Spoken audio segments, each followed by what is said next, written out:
Mariana, eu gostaria, né, de falar contigo a respeito de como é que vai ficar aí a primavera. A gente vai ter a virada da estação aí na manhã do próximo domingo.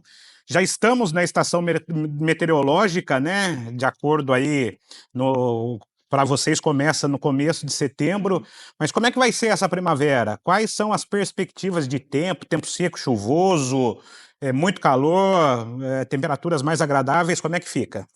A primavera ela tem por característica ser uma estação de transição, entende? A gente sai daquele clima mais seco, entrando já no clima mais chuvoso, aguardando ali o início de fato da estação chuvosa da nossa região, né? Então a gente espera aí que esse final de semana a gente tem uma probabilidade de chuva ainda que pequena, a gente já teve algum aporte de umidade nessa última frente fria que passou, mas ainda não é o suficiente para a gente dizer que a estação chuvosa de fato começou. Então a gente espera alguma chuva, mas a gente ainda deve ter alguns períodos intercalados de clima mais seco, né, de tempo mais seco, com temperaturas mais altas, umidade bem baixa.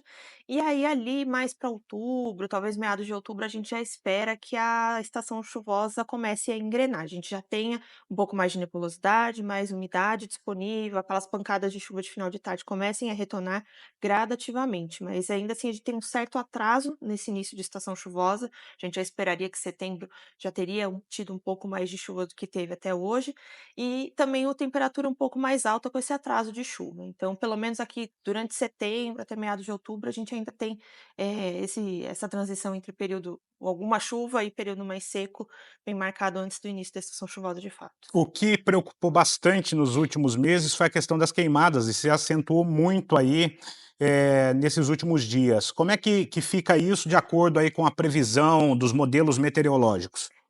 Com o tempo mais seco, a gente espera que tenha um risco maior de incêndio, né, isso é natural. A gente tem pouca umidade no solo, temperaturas bastante altas e pouca incidência de chuva, então se passa por algum período um pouco mais seco, de alguns dias mais secos com temperaturas mais altas, a probabilidade de risco de incêndio é bem maior. Então, como a gente ainda não tem, de fato, um início dessa estação chuvosa, pelo menos aí, até o final de setembro, início de outubro, a gente ainda experimente alguns dias com mais fumaça, com maior índice de incêndio aqui na nossa região. A gente vai ter onda de calor nesse período, porque nós costumamos, né, ter as maiores temperaturas nesses meses de setembro, outubro, novembro aqui na região. Vem onda de calor por aí nesse período de primavera? A gente ainda pode ter, uma das características da primavera é justamente essa, a gente ainda tem alguns períodos intercalados mais secos que a temperatura dispara.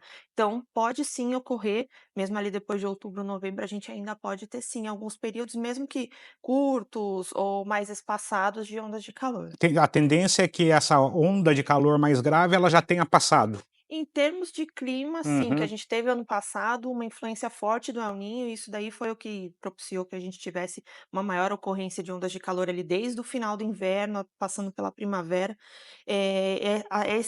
Essa tendência climática a gente já não tem esse ano, né, a gente está numa neutralidade climática, caminhando para uma laninha que tende a ter temperaturas um pouco mais amenas, apesar da previsão climática ainda indicar para essa primavera temperaturas um pouco acima da média aqui para a região. Os modelos apontam para uma laninha moderada, forte, como é que vocês estão observando? A gente está caminhando da neutralidade para o início de uma laninha que ainda não iniciou. Os modelos de clima, né, da meteorologia, eles indicam que durante a primavera aí, acho que até outubro, novembro, a gente tem um início de uma laninha, mas ainda fraca, né, que deve começar a influenciar de fato o clima no verão ou no ano que vem.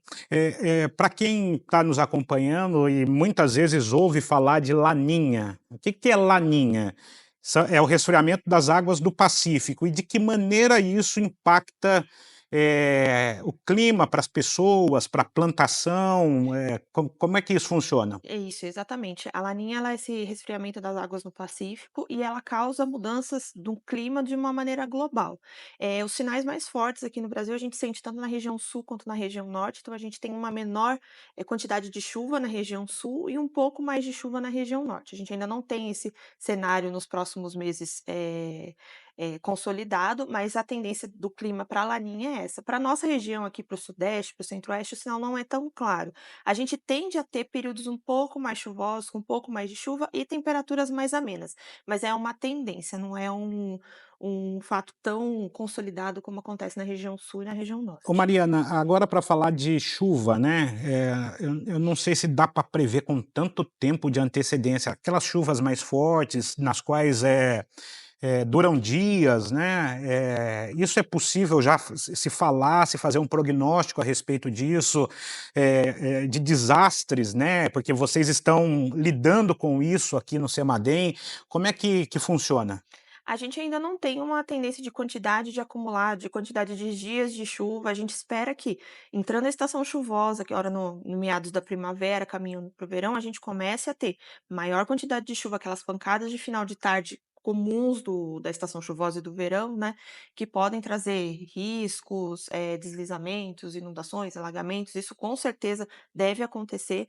A gente pode ter também o fenômeno que a gente chama de ZACAS, que é a Zona de Convergência do Atlântico Sul, que no ano passado a gente não teve com tanta recorrência por causa da questão do El Niño, né, que não propiciou tanto com que elas ocorressem. Pode ser que esse ano a gente tenha uma ocorrência um pouco maior e esse fenômeno ele normalmente traz dias consecutivos de chuva aqui para nossa região, que pode piorar aí o cenário de deslizamentos, inundações e tudo mais, mas isso ainda assim é uma tendência que a gente tem de acordo com o clima, não com a previsão do clima, né, a gente. E esse fenômeno ele fica geralmente estacionado sobre uma região, aí não dá para se prever, né, mas geralmente é um canal de umidade, né? Isso, é um canal de umidade, a gente consegue prever ali dentro do que a gente vê da previsão do tempo mesmo, né, de Uhum. 7 a 10 dias, que a gente consegue ver uma tendência de uma chuva um pouco mais estacionária, mas é realmente quando está às vésperas do fenômeno se instalar.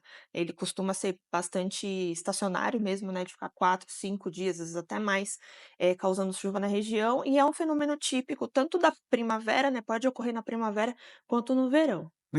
Para fechar contigo, nas outras regiões do Brasil, a questão de queimada, isso tende a se amenizar também com a chegada da primavera?